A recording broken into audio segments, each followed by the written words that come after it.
C'est la terrasse de Tour d'Argent Hôtel, établie au quartier Yellois. C'est à Garoua, capitale régionale du Nord Cameroun, qui accueille ce deuxième numéro de Focus 237, mesdames et messieurs. Tout naturellement et comme promis, consacré à la semaine nationale des célébrations de la Journée mondiale de l'habitat.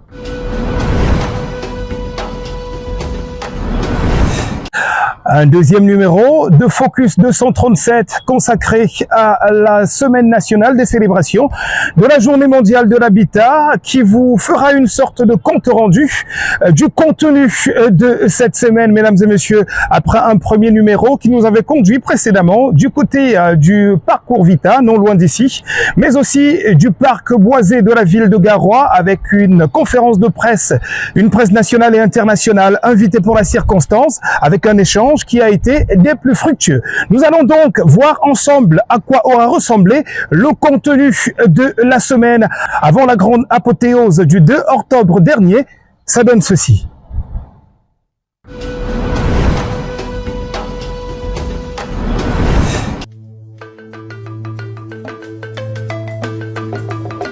L'acteur principal de cette table ronde, première en présentiel de cette édition Cabrit Garoua, est piloté des mains de maître par son super-maire, M. Beladji, modérateur de circonstances. Convenez-vous que ces conditions de transport urbain ont en effet négatives sur l'attractivité économique de la ville.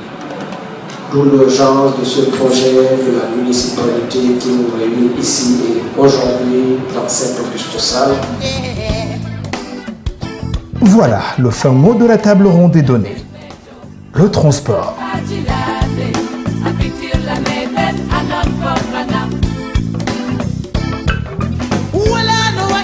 La communauté urbaine de la capitale régionale du Nord Cameroun a effectivement en projet la création de la société de transport de Garoua pour le bonheur de ses populations. Garoua, sur le plan démographique, est estimé à 361 000 habitants en 2022.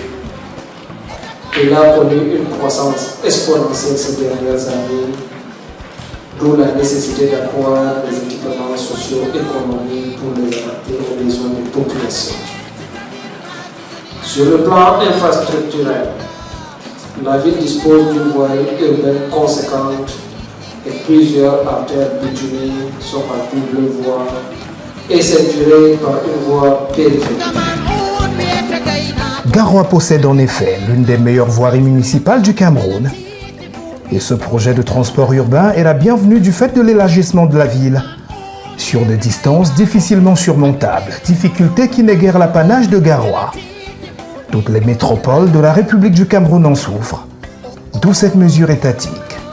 Dans le cadre de la stratégie gouvernementale, le comité interministériel de pilotage Copiltom créé par le premier ministre chef du gouvernement permettra donc à coup sûr aux villes camerounaises l'adéquation entre l'offre de transport urbain de masse moderne dans les grandes villes camerounaises et la demande de déplacement, car la mobilité urbaine aujourd'hui est un enjeu économique majeur.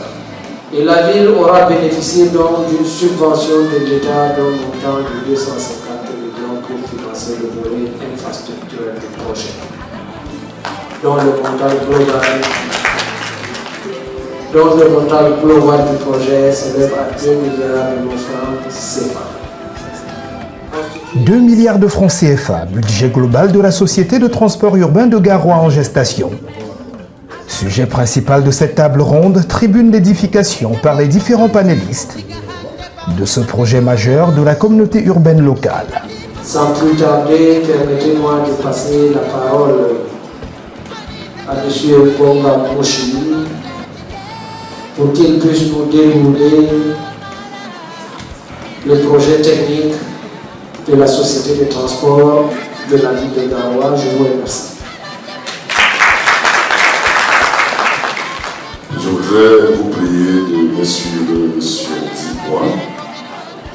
Le contexte sectoriel, la présentation des parties au projet, les objectifs du projet, la présentation synthétique du projet, la description des services qui sont entendus par le projet, les bénéfices socio-économiques attendus, les résultats de benchmarking, le mode de gestion envisagé, la faisabilité organisationnelle financière du projet, enfin le planning de mise en œuvre.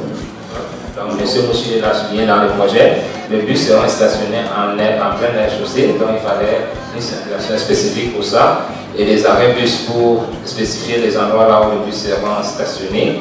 Donc là aussi, nous avons des travaux qui sont estimés à hauteur de 22 739 TTC. J'ai suivi vraiment les deux présentations en ce qui concerne le transport urbain et surtout pratiquement le business plan, le plan d'action, le plan d'affaires de la STG de Garoua. Le coût d'amortissement après la référence. Donc souvent,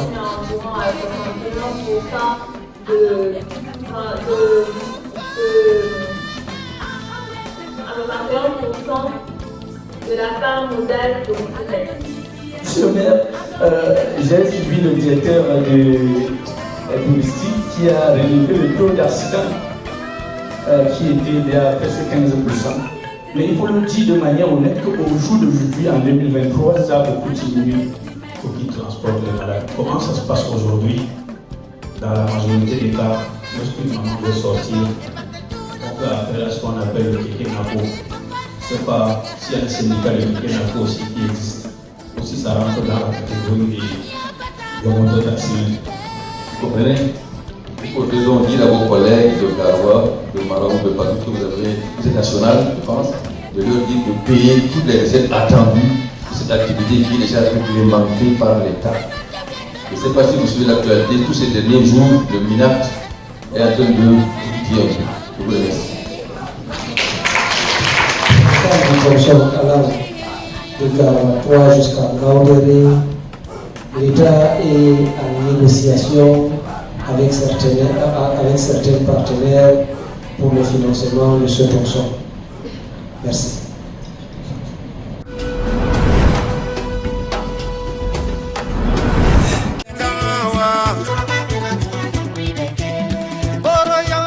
Arrivé la veille à 48 heures de l'apothéose de l'événement.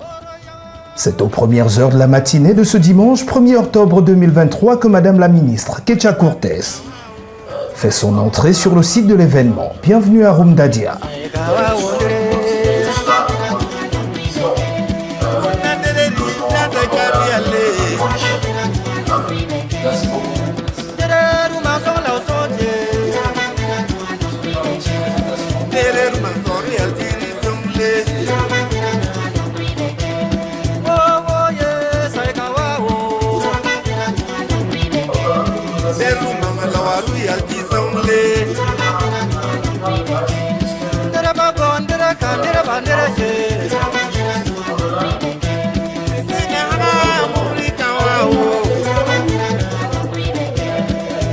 Et nous avons quelques problèmes sûrement de connexion. Je pense qu'il serait souhaitable de demander à ceux qui sont connectés de lever la main et puis de faire prendre les 2 minutes de présentation et ceux qui sont présents de faire leur speech. Ce sera mieux. Au fur et à mesure qu'ils peuvent se connecter, ils vont lever la main ou vous faire un petit message sur votre ordinateur. Je vous remercie.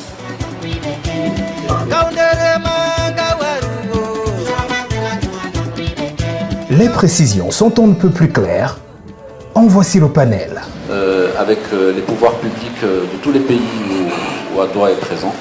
Et je serais vraiment ravi de partager avec vous nos réalisations, nos perspectives et tous les défis qui nous rassemblent. Donc nous prioritisons des logements sociaux, moins standing, néo-standing, une société qui a été créée depuis 1952, dont elle est plus vieille que nous tous ici dans la salle. Sous-directeur de l'habitat social au Mindu. Ce sera avec plaisir que je vais partager avec vous les actions gouvernementales inhérentes à la construction des logements sociaux. Le représentant de Apri Eximba du ministère de l'Habitat et de l'Urbanisme, c'est important par rapport au développement du secteur de l'habitat. Et ce que vous avez... Un panel à la hauteur des attentes. Vous avez fait la Exposés et explications s'enchaîneront de la part des acteurs du jour. En visio ou en présentiel, la table ronde recrute un fort public. Dans un jeu de questions-réponses très édificateur. Donc, je ne vais pas donner la parole, je vais simplement remercier chef d'Afrique pour ce que nous venons de constater, qui est un point d'avancée assez important, qui concerne le financement de l'industrie et de production des matériaux locaux. Nous l'avons crié dessus jusqu'à présent, c'est un boulot d'étranglement assez important, parce que si nous ne pouvons pas financer la production des matériaux locaux, nous n'allons pas atteindre, n'est-ce pas, l'objectif de des logements en masse. Je voudrais avant toute chose remercier le président de la République qui nous a autorisé à instituer la célébration de la journée mondiale de l'habitat au niveau national. En célébrant au niveau national autour du thème, bien sûr, prescrit par ONU Habitat, mais contextualisé autour de nos problèmes, ça nous permet d'appeler la conscience individuelle et collective des Camerounais sur les questions d'amélioration du cadre de vie à travers la ville propre, le concours ville propre, sur les questions de logement, comment faire pour adresser le gap de plus de 2,5 millions d'unités lorsque dans des pays voisins on voit des efforts qui donnent des résultats. Ce matin, nous avons abordé un thème très important sur les logements qui feront et qui font la résilience des villes, moteurs du redémarrage de l'économie après Covid-19. Si nous avons des logements tels que voulus par le chef de l'État, décents et abordables, il n'y aura plus d'occupation anarchique des drains, il n'y aura plus l'occupation anarchique des espaces, il n'y aura plus l'occupation, l'envahissement des collines et le développement durable, la modernisation des villes voulues par le président de la République sera une réalité et elle est en cours d'être une réalité parce que lorsqu'on regarde nos villes, quand je suis descendu d'avion, quand j'ai vu Garoua d'aujourd'hui, c'est pas Garoua d'hier. La table ronde achevée. Direction la visite des stades. Et ici, il y a le service d'état civil. Ils vont d'abord peut-être nous expliquer la procédure d'établissement. Hommage légitime rendu par Madame le ministre au défunt super-maire de la ville, le docteur Ousmaïla Mohamedou. Et à son âme de très regrettée mémoire, qui avait pris le développement de la ville de Garoua très à cœur. Il était vraiment proactif autour des activités que nous avons menées ensemble. J'ai une pensée pieuse pour lui.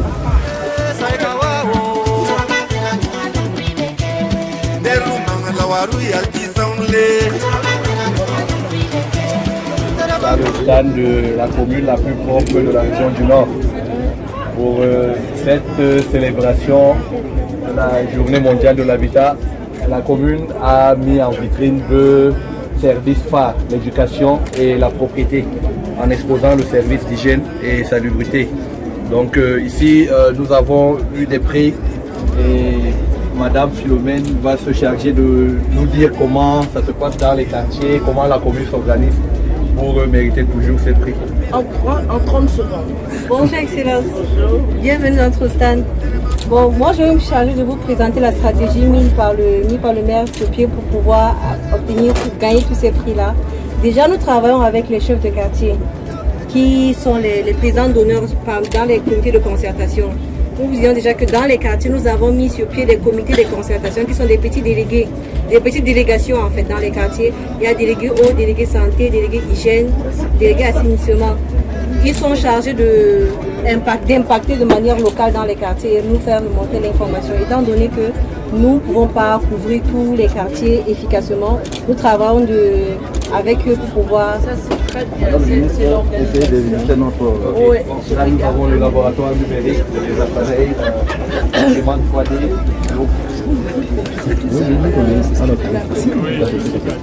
Là, nous avons fabriqué des porte-clés. Là, on simule un peu l'intelligence artificielle avec les portes magnétiques, avec les cartes pour essayer de... Et c'est vous à la mairie? Oui, c'est à la mairie. Et là,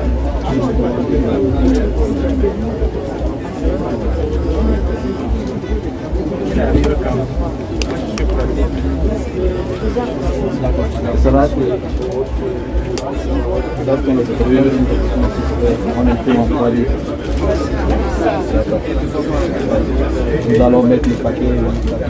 Merci. D'accord.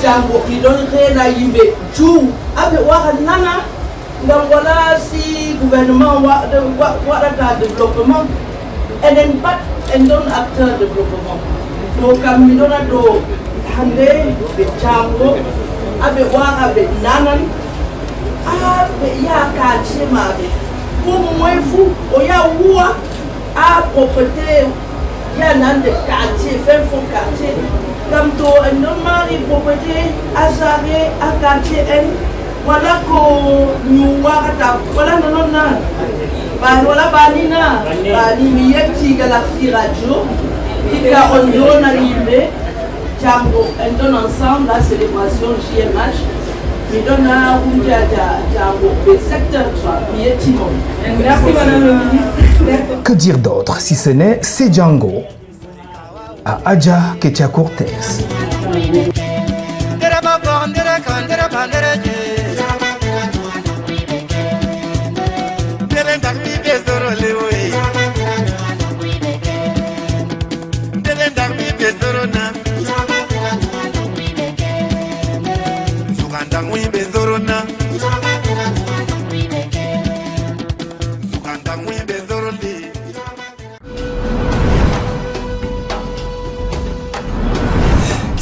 Voilà, conférence, visioconférence, table ronde, visite de stand, jeu de questions-réponses.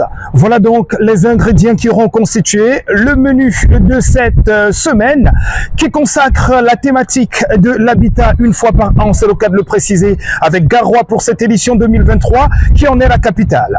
Clap de fin sur cette deuxième édition de Focus 237 qui consacrait la semaine nationale des célébrations de la journée mondiale de l'habitat. On vous revient très très vite pour une troisième édition qui cette fois-là vous donnera le contenu, j'ai envie de dire, qui consacrera l'apothéose, c'était le 2 octobre dernier, de cette édition 2023 de la journée mondiale de l'habitat. En attendant, vivement un toit pour chacun.